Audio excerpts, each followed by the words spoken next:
ralentissement du marché de l'emploi ou tout simplement stagnation économique du côté des États-Unis. Nous allons essayer de comprendre pourquoi en analysant les données du calendrier économique de cette semaine. Salut à tous, ici Boost Sympa et on se retrouve comme tous les week-ends pour le grand récapitulatif des annonces économiques de la semaine. Pour tous ceux qui nous découvrent à travers cette vidéo, Boost Sympa est une communauté de traders et sur cette chaîne YouTube, nous parlons de bourse, nous parlons de finance et surtout nous développons des concepts clés sur les marchés financiers, notamment en trading. Alors, si un de ces sujets t'intéresse, n'hésite surtout pas à t'abonner et surtout à cliquer sur la cloche de notification pour ne rien rater de nos prochaines vidéos. Et si on te laisse le temps de faire tout cela, général.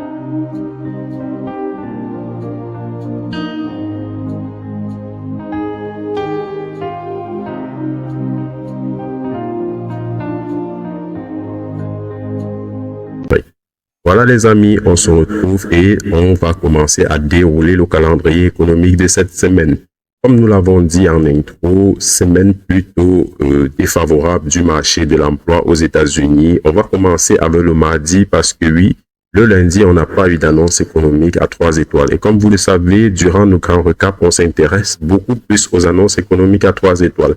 Alors ce mardi, du côté des États-Unis, nous avons eu le prix à la production mensuelle qui est revenu supérieur aux attentes. On parle ici d'une différence de 0,2%. Ensuite, on a eu l'IPC allemande qui est revenu plutôt stable du côté de l'euro. Par la suite, on a eu le discours du président de la Fed qui a tenu un discours qui a tenu des propos plutôt stables pour l'économie américaine. D'après le président de la Fed, il faut encore attendre de voir que le marché valide réellement la politique monétaire de la Fed pour commencer à envisager une baisse des taux d'intérêt d'ici septembre. Parce que oui, les investisseurs sont déjà en train de croire à une baisse des taux d'intérêt d'ici septembre, ce qui est plutôt favorable pour l'économie américaine. Ensuite, on a eu le mercredi, alors un mercredi plutôt baissier pour le dollar parce que on va s'intéresser beaucoup plus aux annonces économiques qui ont marqué le marché parce que il y a eu des annonces économiques plutôt stables en début de séance. Puis, vers 14h30, on a eu notamment l'IPC mensuel qui est revenu inférieur aux attentes. Une différence de 0,1%. Ça, elle est minime, mais une différence qui a beaucoup marqué le marché parce que ce sont des différences qui sont très validées. Si vous vous souvenez bien, durant notre dernier grand recap, nous disions ceci à la fin du grand récapitulatif pour anticiper cette semaine. Nous disions que si les annonces économiques revenaient contre une évolution du prix du dollar, cela pourrait être très très bien validé par les marchés et notamment par les investisseurs. Ce qui n'a pas manqué d'être le cas ce mercredi avec une différence de 0,1% sur l'IPC mensuel. Ensuite, on a eu les ventes au détail qui est revenu à 0% alors qu'attendu à 0,4%. Le stock de pétrole brut qui est revenu inférieur aux attentes. Quoique positif aussi pour le dollar, nous avons eu 2 annonces pour et une annonce contre. Donc, nous avons eu un mercredi plutôt baissier pour le dollar.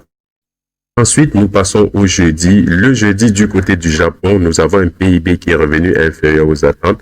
On ne va pas s'attarder là-dessus. On va tout de suite aller sur la zone dollar avec l'inscription hebdomadaire au chômage qui est revenu avec une supériorité par rapport aux attentes. On parle ici d'une différence de 3000 par rapport aux attentes, donc très supérieure aux attentes.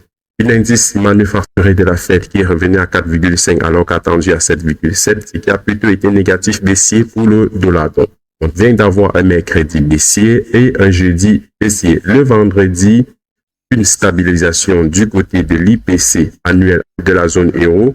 Ensuite, ce dimanche, nous sommes dimanche et aujourd'hui à 21h30, on aura le discours du président de la Fed. Donc, globalement, c'est ça le calendrier économique de cette semaine. Vous constatez que c'est un calendrier très petit, quoique très important pour le marché parce que on commence à valider des configurations d'une probable baisse des taux d'intérêt aux États-Unis. Pour rappel, les taux d'intérêt aux États-Unis actuellement stagnent à 5,5%, ce qui est plutôt élevé. Et comme on le disait tantôt dans nos différents grands récapitulatifs, ces derniers temps, c'est une mauvaise nouvelle pour le dollar est plutôt très bien pris par les marchés financiers, par les investisseurs. Parce que oui, nous avons des taux d'intérêt qui stagnent à 5,5%, pas très favorable pour les investisseurs. Notamment, on parle ici des investisseurs, que ce soit dans l'immobilier ou dans différents secteurs d'activité, parce qu'un taux d'intérêt à 5,5% n'est pas très favorable pour les emprunts. Les entreprises sont moins accros aux emprunts et donc nous avons une stagnation de l'économie et des chiffres d'entreprises qui chutent.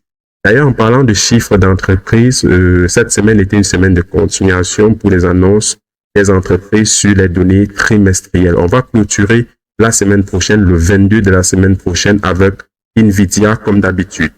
Tout de suite passer au graphique pour essayer de voir le côté technique. Comment est-ce que du côté technique, ces annonces économiques ont été prises par le marché?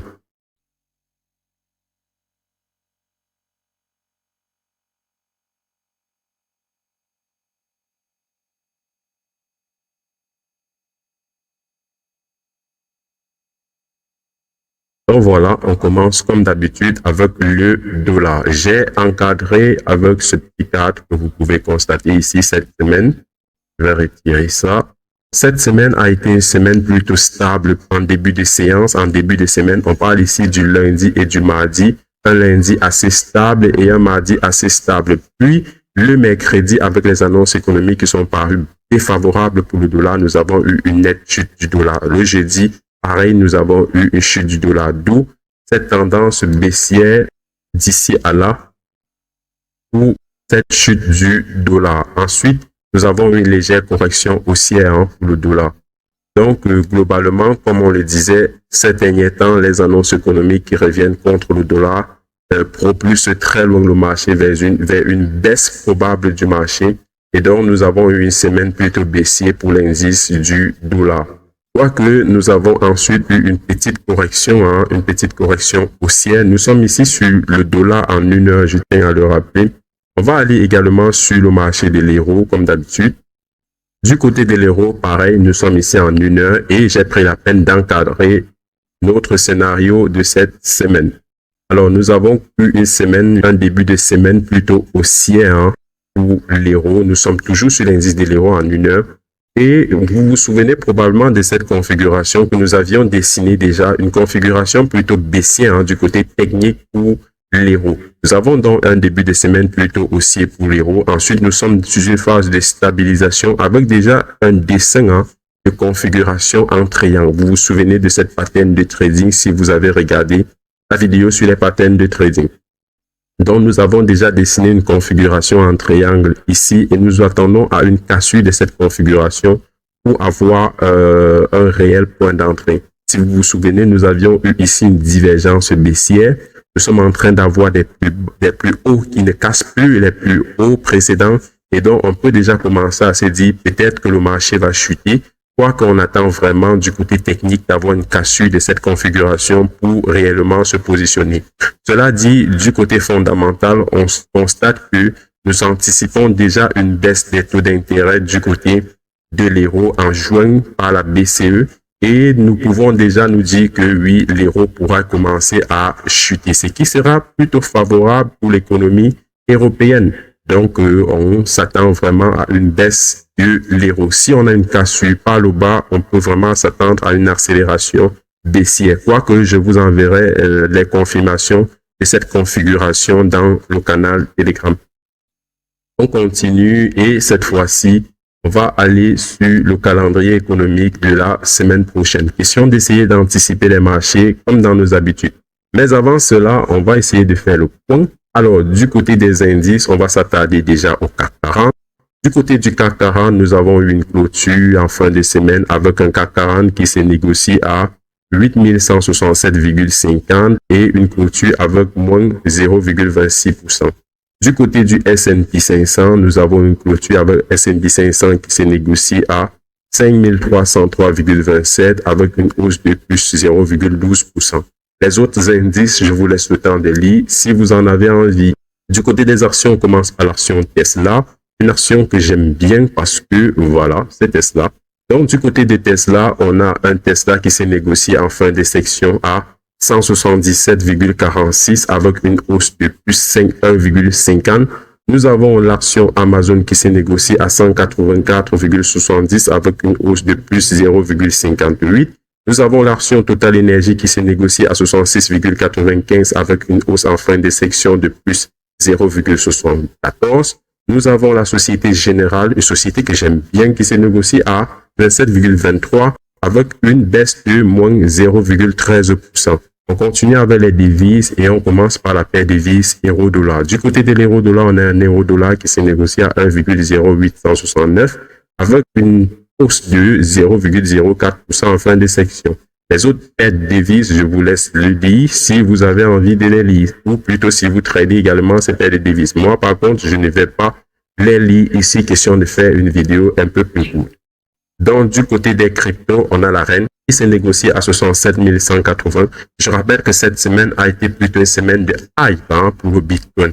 Je vais vous expliquer pourquoi. L'ETF Spot Bitcoin a enregistré plusieurs millions de dollars cette semaine, ce qui a été plutôt favorable aussi pour le dollar. Et je rappelle que le contexte économique, le contexte du marché des emplois aux États-Unis a plutôt également favorisé cette hausse du dollar. Donc, nous avons un Bitcoin qui a pris pratiquement 8% cette semaine. On parle ici d'un Bitcoin qui a littéralement ravalé toutes ces baisses des 4 dernières semaines. Donc, on a un Bitcoin très haussier cette semaine avec en clôture de marché 0,09%. Donc, voilà globalement ce qui s'est passé du côté du Bitcoin. Les autres altcoins n'ont pas encore suivi la tendance, quoique on s'attend à ce que cette semaine soit une plutôt bonne semaine pour les autres altcoins. Alors, on va s'arrêter là pour le point et on va continuer en observant quelque peu le calendrier économique. Comme je l'ai déjà dit, ce dimanche 21h30, nous aurons le discours de Powell. Pourquoi ça revient sur ce calendrier? Parce que ce discours n'aura d'impact que pour le marché de la semaine prochaine. Ensuite, le lundi, jour férié, pas beaucoup d'annonces économiques. En tout cas, pas d'annonces économiques à 3 étoiles du côté des euros et du côté du dollar. Le mardi, discours de Lagarde. Le mercredi, on continue avec en zone euro également discours de Lagarde. En zone dollar, vente de logements existants, port de pétrole brut, la minute de la Fed. Alors, un mercredi qui sera probablement très volatile du côté du dollar, également du côté de l'euro.